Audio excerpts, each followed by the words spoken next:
him slide through school. I'll have to move to a new city, start a new boating school with a new name. تو یکی از قسمت‌های باب اسفنجی وقتی که خانم پاف یه عالمه وسیله داشتش و باب اسفنجی حالا نمیدونم وسیله ها رو داشت میخورد یا حالا یه جورایی از بینشون میبرد، تو یک صحنه خیلی کوتاه ما یه روزنامه میبینیم که داخل اون روزنامه تصویری از گذشته خانم پاف بوده.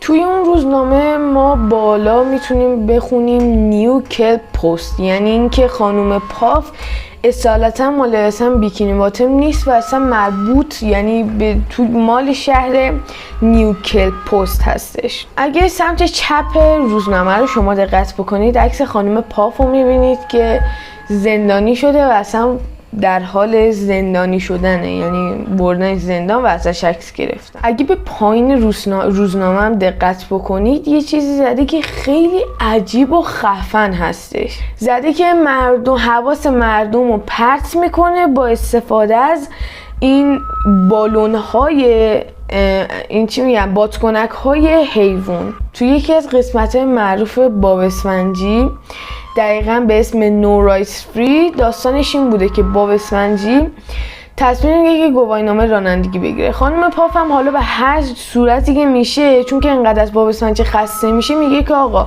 بذار گواهینامه رو بهش بدم و دیگه بره. بعد از دادن گواهینامه باب اسفنجی پدر مادرش میرن براش ماشین میخرن اما نمیذارن رانندگی کنه و میذارن فردا صبح بشه تا رانندگی کنه.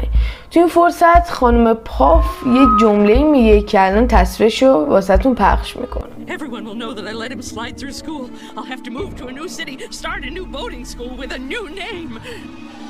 No, not again. I've got to end this thing before it begins. خب بچه‌ها فکر کنم دیگه خودتون کامل داستان رو فهمیدید و واسهتون کاملا واضح شده. حالا اگه دقت کرده باشید تو یه صحنه داخل همون روزنامه اگه یادتون باشه من بهتون گفتم که خانم پاف تو اون روزنامه زده بود که حواس مردم رو پرت میکنه با استفاده از بادکنک‌های حیوانی. حالا تو همون قسمتی که No Rights Free هستش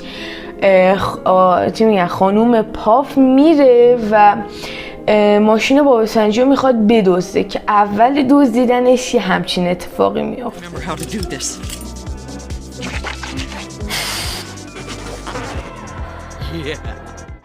خب بچه الان دیگه کاملا فهمیدیم خانم پاف کیه، چی کار کرده، چرا این اتفاق افتاده و همه چی واسمون الان روشن شده. حالا الان 2 تا فکت جالب میخوام راجع به باب اسفنجی واسهتون توضیح بدم که واقعا کمتر کسی میدونه. فکت اولی که میخوام واسهتون بگم اینه که قبل از اینکه سریال باب اسفنجی یعنی سازنده باب اسفنجی که به نام استیفن هیلنبرگ بوده که الان مرده، قرار بودش که اسم باب اسفنجی رو به جای اسپانج باب بذاره اسپانج بوی.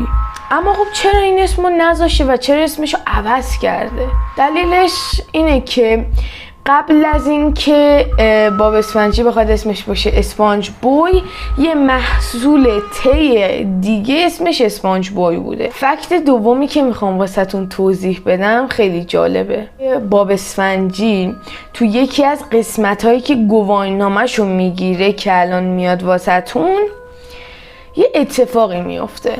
رو گواهینامه‌اش تاریخ تولد باب اسفنجی رو زده که الان من فقط سال 1986ش واسم تو ذهنمه. باب اسفنجی قسمت اولی که پخش شد رفت تو رستوران خرچنگ و شغلش رو انجام داد. پس ما در نظر میگیریم که اگه بخوایم منها بکنیم باب اسفنجی موقعی که رفته و اولین باری که کار کرده 12 سالش بوده و الان 31 سالش هسته. خیلی خوب بچه‌ها مرسی که این ویدیو رو دیدید و امیدوارم از این ویدیو لذت برده باشید. خیلی سر این ویدیو تلاش کردم و حتی شاید بهترین ویدیوی کانالم هم بشه و مرسی که این ویدیو رو تماشا کردین و تا ویدیوهای بعدی خدا نگهدار.